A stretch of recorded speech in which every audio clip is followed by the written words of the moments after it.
안녕하세요. 반갑습니다. 9월 21일 화요일 새벽 말씀을 올려드리겠습니다.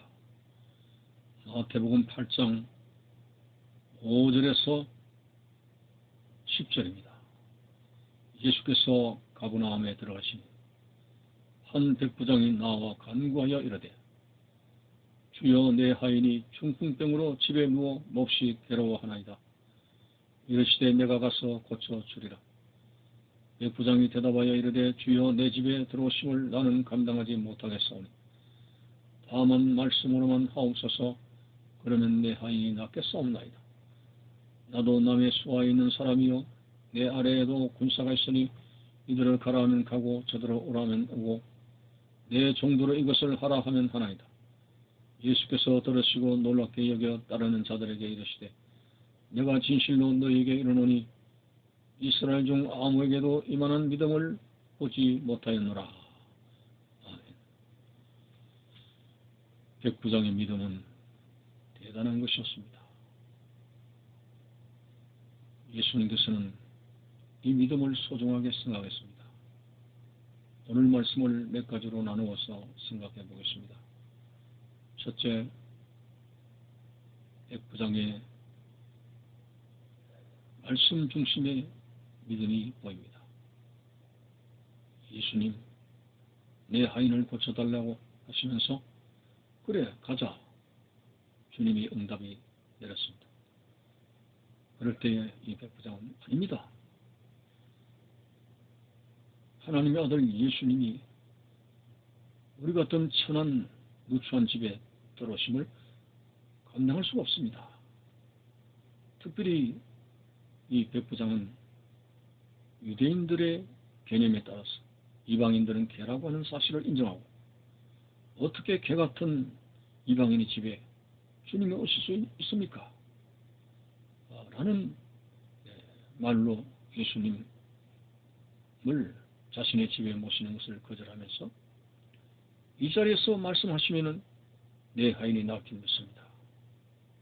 이럴 때 예수님께서는 칭찬하셨습니다.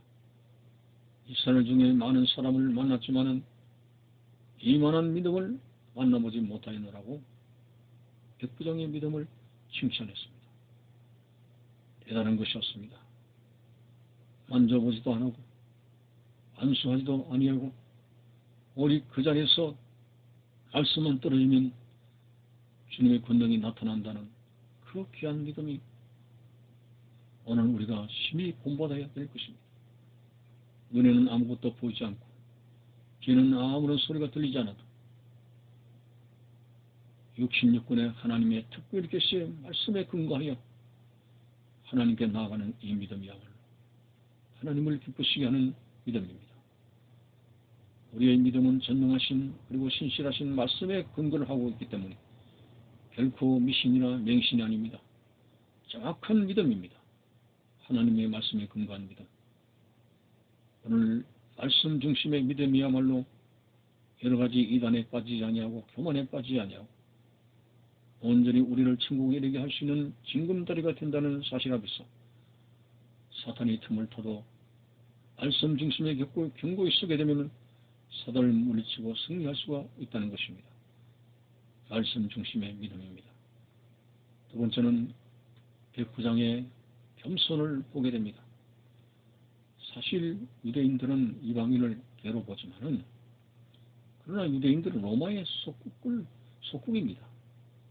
로마의 제국의 지배를 받아야 하는 그런 하수인이라 이 말입니다. 자, 그리고 로마의 백부장 같으면 상당히 존엄한 자입니다. 그런 백부장이 자신을 개로 인정하게 되고 어찌 나 같은 누추한 집에 올 수 있습니까? 라고 하게 되고 참으로 한없이 낮아지는 자세로 주님 앞에 나갔습니다.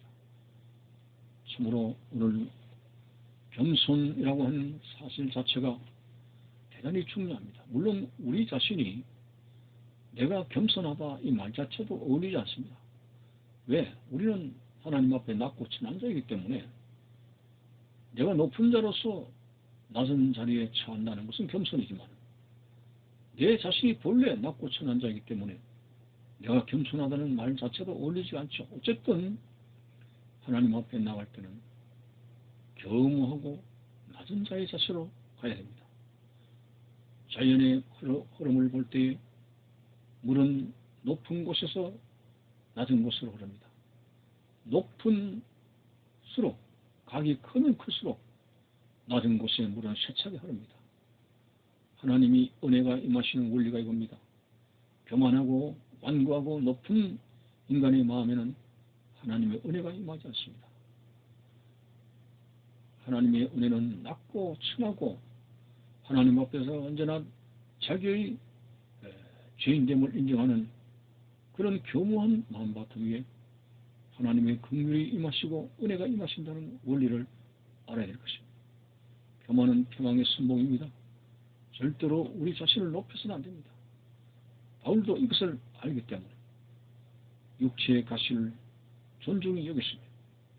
그 안질이라고 하는 육체의 가시 때문에 교만하지 아니할 수 있는 하나님의 은혜를 인정하게 된 것입니다. 복음을 다 전하고 난 후에 교만 때문에 하나님 앞에 버림당할 것을 그는 두려워했습니다. 그렇습니다. 교만한 자는 하나님이 버리십니다. 낮고 천한 자이지만은 자신이 낮고 천한 것을 인정하는 사람은 주님께서 다가가시며 그들을 구원하십니다. 세리 같은 자들도 할 말도 없습니다. 나를 불쌍히 해달라는 외마디의 기도에 오히려 교만하게 부르짖는 바리새인의 기도를 거절하시고 세리의 기도를 받으신 이 사실을 통해서 하나님 앞에 나아가는 자가 겸손한 심령을 가져야 된다는 것이 얼마나 중요한지 모릅니다. 죽을 때까지 하나님 앞에 겸손할 수 있는 믿음을 가지고 나아가는 우리의 모습이 되어져야 되겠습니다.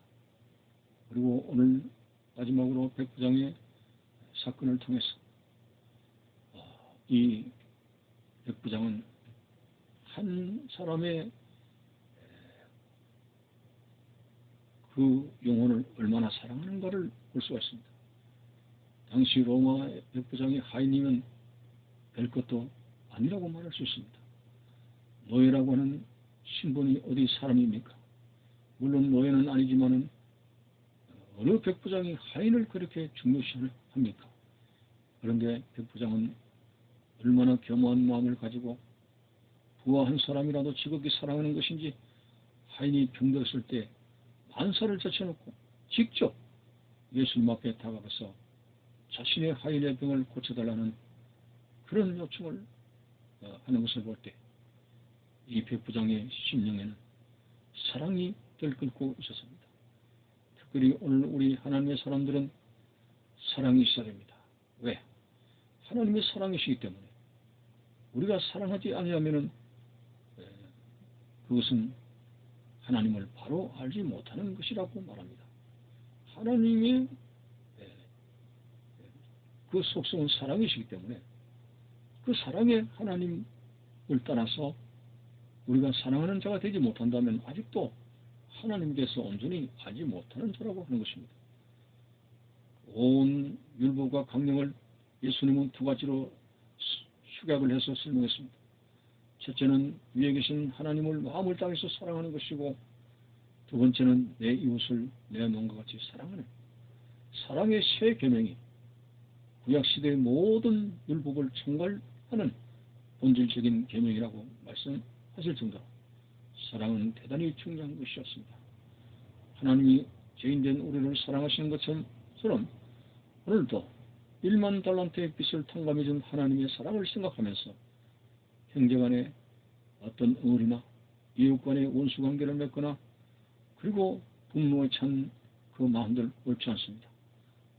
참으로 우리에게도 사랑할 수 있는 마음을 가지게 해달라고. 고린도전서 13장에 나오는 사랑의 정의가 아무리 천사의 말을 하고 능력을 한다 할지라도 사랑이 없으면 아무것도 아니라고 했습니다. 사랑 그 자체가 아무것도 아닙니다. 사랑의 본질 그 자체가 우리를 하나님의 자녀로 세워갑니다. 우리의 모든 인격의 속성이 진정 주님을 닮아갈 때 그 그것은 익어가는 모습이라고 볼 수 있습니다. 성령의 열매를 맺는 아름다운 모습이 될 수가 있습니다. 오늘 백부장의 사건 정리합니다. 참으로 겸허하고 낮은 자의 자세로 나갔던 백부장의 믿음, 그리고 예수님 앞에 나갈 때 참으로 자신의 하의를 지극히 사랑했던 그 믿음, 그리고 주님 앞에 나가는 그 백부장의 말씀 중심의 그 믿음, 오늘 우리들이 가지면서 이 백부장의 본을 받는 그런 놀라운 신앙의 모습이 되시기를 바라는 것입니다. 감사합니다.